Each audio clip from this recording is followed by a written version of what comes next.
Hey you! Yes, you. Welcome to the You're Not Getting Any Younger podcast, a podcast for people who want to disrupt their lives for a good reason, to make it count. I'm your host, Jen Glantz, and every week I'll drop a new episode with stories from real people just like you, who woke up one morning and decided to make big changes, starting with small things. We'll cover topics like entrepreneurship, love, failure, and self-care. Hey, you're not getting any younger, so let's make this an adventure. Ready?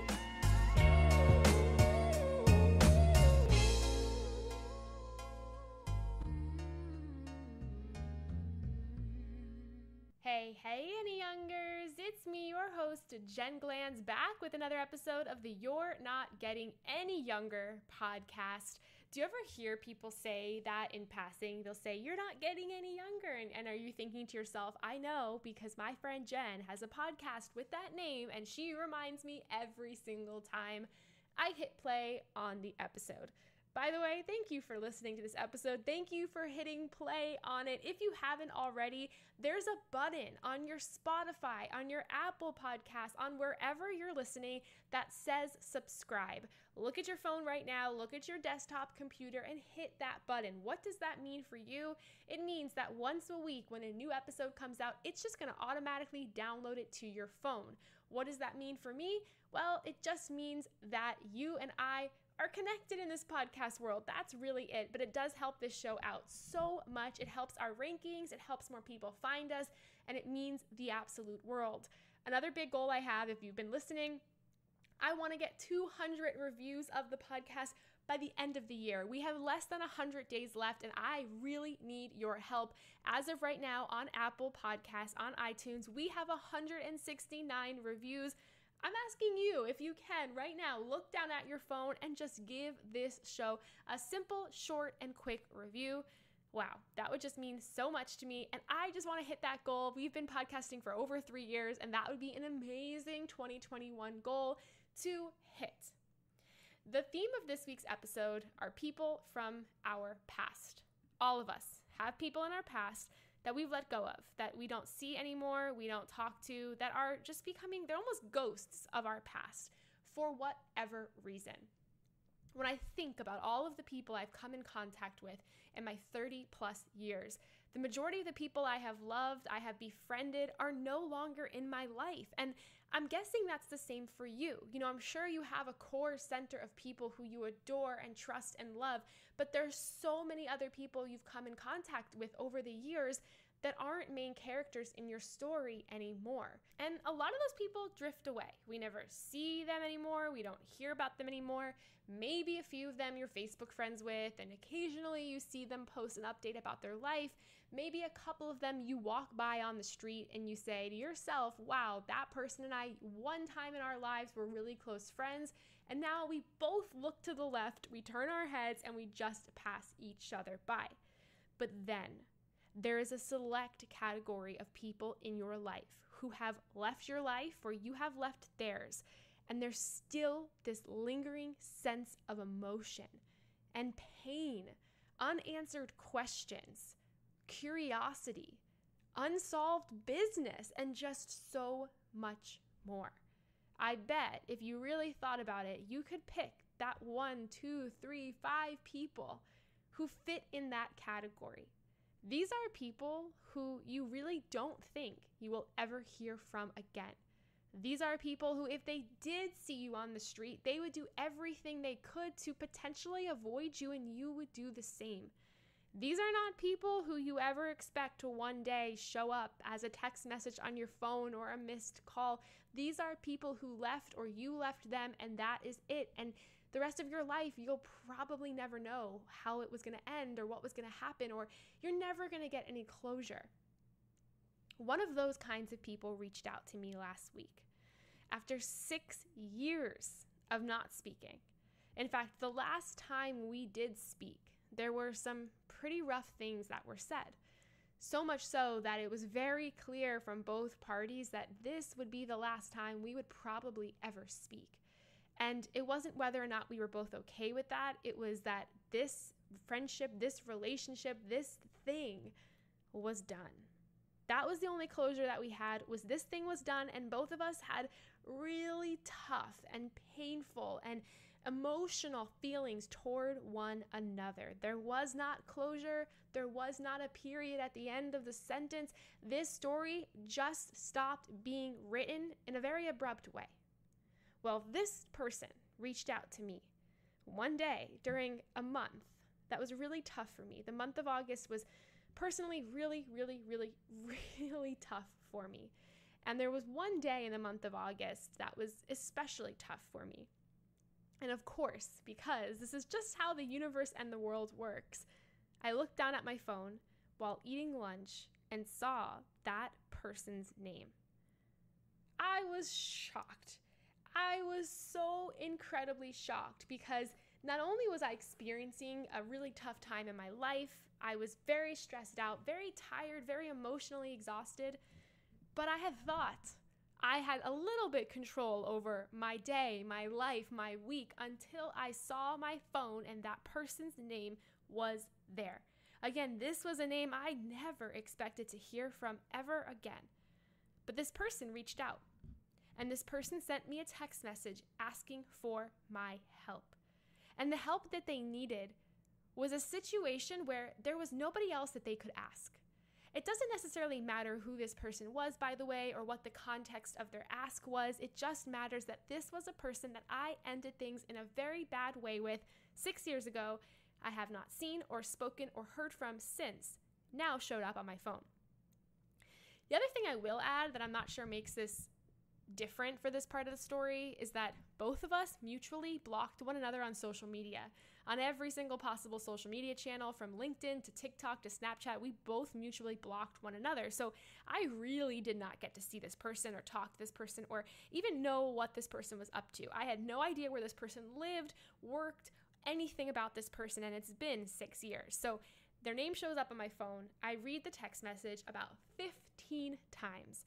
Just to digest everything that was inside of the text message, this person was in a situation they needed help. That help could only be provided from me. I saw the name. I was eating pineapple. I promise you the pineapple flew out of my mouth. You could have told me that dinosaurs were coming back and I would not have reacted so surprised. I'm sitting here shocked. I'm sitting here a little just depressed about so many things in life, and I just felt this rush of adrenaline. And at first, I found myself just dancing around my apartment, silently screaming, no, no, no, no. Of course, I was not going to help this person. Why would I help this person after everything? Why would I help this person?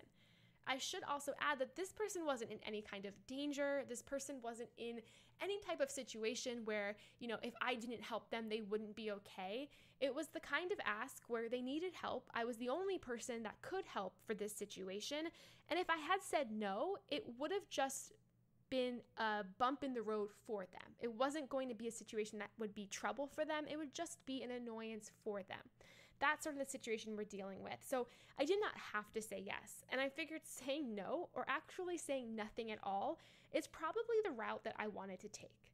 And I sat there and I did not write back. I told myself that I was going to have 24 hours to digest the situation, to think about the situation, and then come up with a response. That way I didn't act out of anger or emotion or frustration or say something I didn't mean or not say anything at all. I just wanted to give myself 24 hours. During that time, I took out my phone and I wrote down 3 different ways I could handle this bizarre situation. Number 1, I could ignore the text message. I could completely ignore it, pretend I didn't receive it, go about my life, and that was that. But this is one of those kinds of people that because this was so shocking, I knew that I would not be able to stop thinking about this for a very long time. In fact, the weight of me thinking about not writing back to them or about the situation in general would be bugging me for at least the next year and a half. And ignoring that person would definitely hurt them, but it was also going to really hurt me. And it would be something I would really always think about. And one of the tough parts about ending a relationship of any sort is that you have this lingering feeling that you're never going to have anything with that person ever again. And because of that, it can be a little sad. You know, a lot of us, when we lose partners or we lose friendships and fights and arguments and we never see them again, like a big part of us wants us to have a resolution so that we can both go on with our lives, knowing that there's not another person in the world who feels something bad toward us and us the same. So the thought of me not writing back and then going about my life, regretting that or thinking about that or just feeling like this was adding more to this pile of unsolved issues that me and this person had just seemed exhausting. But that was option one. Option two was to write back and say no, a simple no.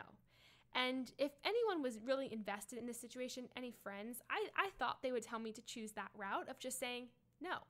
No explanation needed, no long response needed, just saying no. And I thought about that one for a while as well.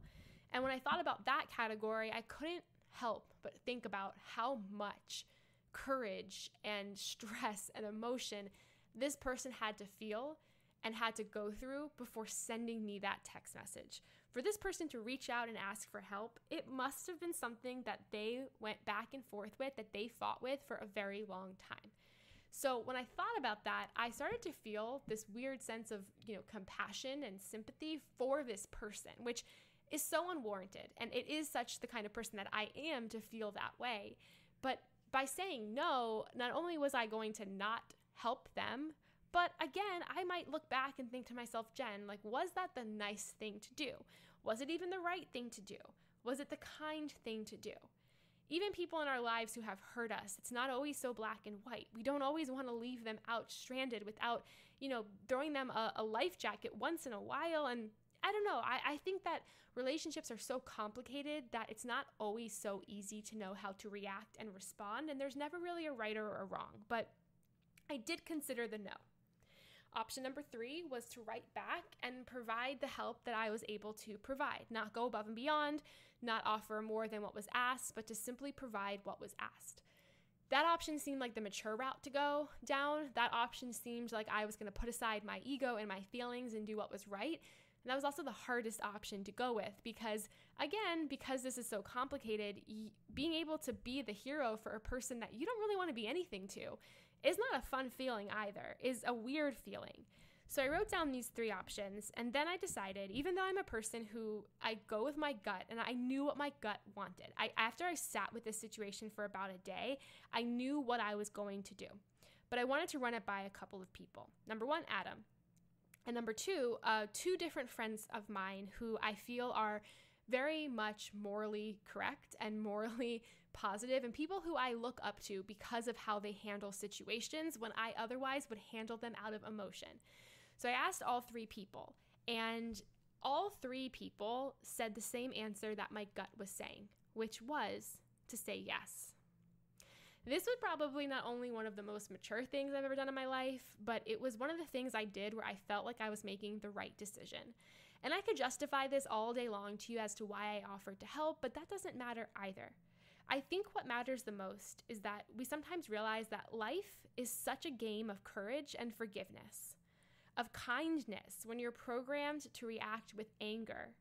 It's also weird and short, and things you thought meant so much to you sometimes don't rile you up for longer than a firecracker shines. So ultimately, instead of acting out of anger, I chose kindness. Instead of acting out of dislike and upsetness, I chose courage and forgiveness. We cannot always choose what happens to us. We cannot always choose who comes back into our lives, but we can choose how we respond. And we don't have to match our response always with our feelings toward that person and the past. After I told that ghost of mine that I would help, I simply went back to living my life without the burden of keeping score of who hurt who this time or next. And I have to tell you, because I said yes, I have rarely thought about this situation and this person. But if I had said no, or if I had said nothing, this would be something that would be continuously popping up into my everyday thoughts. And I don't deserve that. And I don't want that. So if you are somebody who has people crawling back into your life, I hope this was helpful for you. Until next week, all my love, Jen Glantz. Hey you! Thank you for listening to the You're Not Getting Any Younger podcast. There are hundreds of thousands of pods out there, so thank you for listening to this one. You can find the show notes for this week's episode up on our website, anyyounger.com. Subscribe, rate, and review the You're Not Getting Any Younger podcast on iTunes so that other ears around the world can listen too. Oh, and join our secret You're Not Getting Any Younger Facebook group, where over 1,000 people are talking about how to disrupt their lives, for a good reason, to make it count. Until next week, all my love, Jen Glantz.